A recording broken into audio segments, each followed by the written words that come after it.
got the solar panel on. Hi, so today I want to talk about Blackout from 2013, and the only real known cast member, at least to me, is Richard Graham. We've probably seen him in a lot of things. But this is an interesting piece done for TV by Raw TV and distributed on Channel 4. And it's a very interesting piece that looks at what happens when Britain has a massive nationwide power cut caused by some kind of breakdown in the national grid system. It's a very interesting piece, and it's given a lot of fuel for thought about how our creature comforts really do make a difference. You know, we've seen a lot of material, I think, over the years, a lot of post-apocalyptic fare, and this isn't that, but it touches on similar themes. That once you start removing these things that we take for granted, like electricity and heat and, you know, easy access to water and food and various other resources, we can go feral. Civilization is but a facade, a mask that we put up to make ourselves feel better about our animalistic nature. But another interesting point in this is the fact that you do have a spectrum of people. You have people like Dodgy and his mates who are, you know, sort of whatever it takes. They can't use the petrol stations or the gas pumps because they're powered by electricity, so they'll siphon it.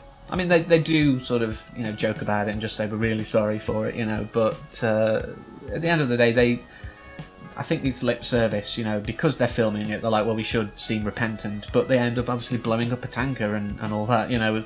It doesn't go well because they're not thinking, they're just like, well, we'll get in a car, we'll get as far as we can away, try and get home. You have people like the neighbours of Andy and his family who are sort of more on the extreme of that, and they're just like, I don't care what it takes, I don't care if you've got kids in the house, we need to survive. We know you've got a generator and we're taking it. You know, we'll beat you, it doesn't matter to us. And, you know, this is kind of, I think, a lot of our fears about what would happen in this kind of scenario, or a post-apocalyptic scenario, that people would just go animal. But of course, you know, I've mentioned Andy, and I think he's a very interesting character. He's what a lot of us probably hope we are. Super prepared with a digital generator, enough food and resources and water for the family, including some that he's bled from the radiators, but it's a backup, apparently. Yeah. You know, he thinks he's super prepared, he's clinging on to civilization. That's what it is. You know, a lot of survivalists who have this approach of, you know, sort of having a generator and all that are trying to keep hold of civilization, they're trying to keep hold of creature comforts. And that's only going to work so far. Once you run out of fuel for that generator, or if the generator breaks down, what then? If you're preparing to survive just by using civilized tools, you're not preparing yourself for the worst case scenario, and this is what happens with Andy. His whole psyche is clinging on to this idea. His whole mindset is about holding on to civilization and keeping his family safe. When that's taken from him by the robbers and assailants, he goes feral. And of course we have a very shocking ending involving him, but we'll save that for the end. Another group on the road is Laurie and JJ, who are just trying to see if her mom or grandmom, as appropriate, is okay, because she's diabetic, she needs running water, she needs, like, you know, to be able to take her insulin and things like that. She needs help. And they're worried because they've got to get all the way to Sheffield and they're nowhere near Sheffield. The roads are blocked because people are just trying to get somewhere, hoping that somewhere has power, which of course all the traffic signals are down. You know, in the first sort of moments afterwards, traffic's kind of controlling itself, but we're still seeing gridlock. It's quite apparent that the roads are just blocked. The safest thing to do is to stay in, and this is what all of the news sources and the government through them are saying. You know, don't go anywhere, it's too difficult. But of course, you know, they have noble goals. You know, they're acting from a different standpoint than a lot of the other characters. They're acting in someone else's interests, really. They want to make sure that she's okay. So that's an interesting angle. But of course they meet Mark, played by the aforementioned Richard Graham, who has a tag. Of course, once power goes down, the emergency services lose that as well, including the police. And the base station that reports if he's going out of the area he's allowed, or, you know, after curfew, it's not working anymore. He's free, within reason. And of course this alarms Laurie. Again, you know, like Andy, she's looking out for JJ. She's a very nurturing, caring character, and it's good to see in this quasi-apocalyptic scenario.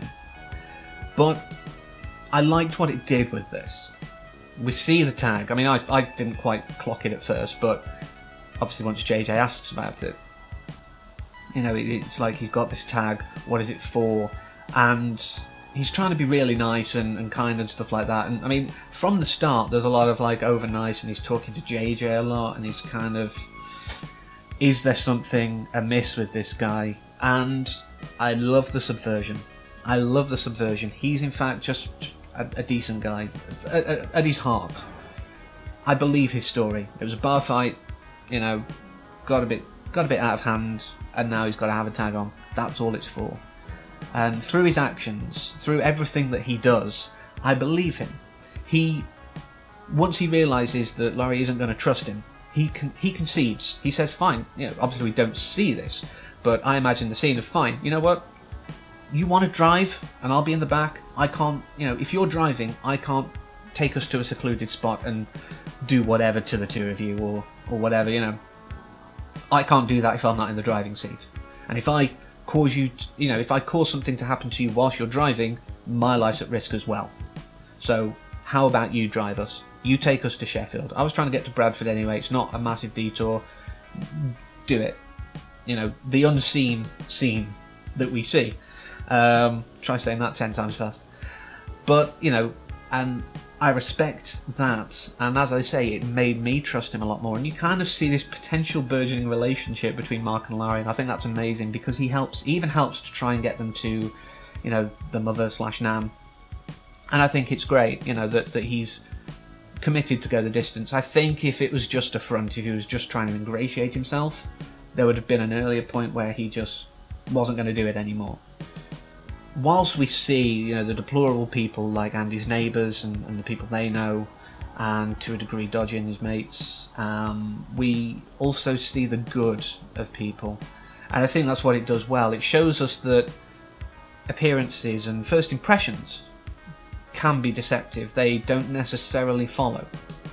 First impression of Dodgy and his mates is they're a bit, you know, they're lads, they're having a bit of a laugh, and we get that. They're what you see is what you get. We see Laurie, JJ and Mark, that situation, and particularly with Mark, we're given cues that things might not be good. He could be awful, he's got a tag on, there's got to be a reason. We're with Laurie at first, but he's a decent guy. He helps break in, and there may be a relationship that happens, which would be great. I'd love to see a follow-up after the Blackout. But then, of course, I did say we'd come back to Andy, the guy who thinks he's super prepared. You know, we start out really in the narrative fully with him doing a YouTube video of like, oh, look how prepared I am. If anything happens, I'm sorted. And of course that is his undoing later on when he does have the generator stolen. He's like, haha, you know, you've got to have done it. It's got to have been through them. You know, his wife sort of says, Andy, if you hadn't broadcast on YouTube that we had a generator, you know, you might be able to narrow it down. Mark! Thanks very much, Kaz. What? Which annoys him. You know, it's one of those things. It's like, yeah, if you put that information out there, that's your own fault.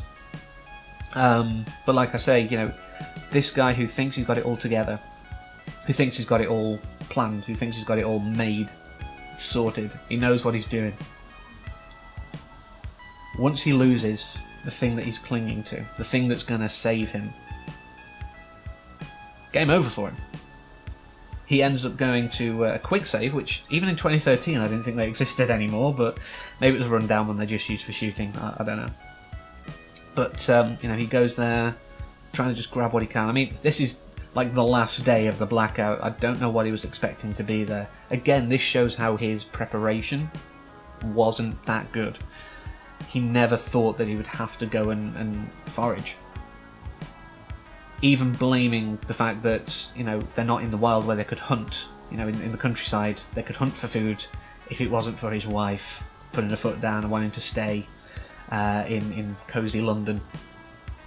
He never takes responsibility for that, which again is another important factor to his character. But he ends up killing a man. It's simple. He beats him to death, and then the lights come back on. If he could have held out a little longer, that man wouldn't have needed to die. I mean, I know he was defending like his find of the quick save, and there's a similarity, I think, in their character there. You know, they're trying to defend what they've claimed. But still, you know, he would have survived if Andy would have just waited, or if Andy had been prepared for the generator not to work, or to be stolen, or for things... He can control his environment, like we all can. We can control our immediate environment, we can control our own actions. The one thing we can't control, a wise woman told me this years ago, the only thing we cannot control is other people. And that's what messes Andy up. He can't control other people. He thinks he's got everything under control, but that random factor of other humans messes him around. He can't deal. He can't cope with that. And of course, before he goes in, as we see at the start, you know, it's wonderfully bookended. He's like, I want this documented so that I can be held accountable for my actions. You know, I'm doing it because I have to. And he's filmed that. On the basis, obviously, this is a mockumentary, if you will, you know, a dramatised documentary style thing. But on the basis that, you know, if this were real, the documentarians have got that footage, which means it was probably passed into police, which, okay, means that Andy probably did the right thing, and you can kind of respect him for that, but he still arguably needlessly killed a man. The things this shows are kind of twofold. One, it is quite easy for us to go savage if you remove just some simple creature comforts. And two, shouldn't judge a book by its cover. There are many of us in the world who know people, you know, with tattoos and, you know, maybe even in sort of biker groups and things like that, who are the softest puppies you've ever met. And then we probably know of people who are surface normal. What is normal? But surface societally normal and acceptable, who harbour really dark feelings and are just horrible people to be around. One last little quick point is the fact that the riots happened. Now, to me, they happened too late. They were like 2 or 3 days in, maybe a bit longer, 3 or 4 maybe. But I think they should have come sooner.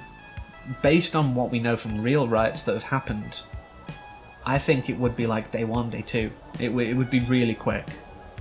Obviously, as Andy points out, people were looting the wrong thing. You know, plasma screen TVs aren't going to do you much good. If the power never came back on, they'd just be interesting ornaments. Giant picture frames, maybe, you know, that you could pin stuff to, but otherwise completely useless. But that's one of the only sort of major niggles I have with this. I think that bit was a bit unrealistic, and I did love the fact that they repurposed certain kind of, you know, interviews with government officials and things like that to further the narrative. It's a very well made thing, and like I say, I think more people should see it. It is on Netflix at the moment. It's a very intriguing piece, at least in the UK anyway. I don't know about abroad. Anyone knows, you know, drop it in the comments if you know where people can hunt it out otherwise. But yeah, definitely worth your time, and I really enjoyed looking at it. And it's got me thinking about other, you know, society falling apart things, particularly I suppose a post-apocalyptic feel. And there's a certain game series that I think really needs a look at. So until next time, as always, take care.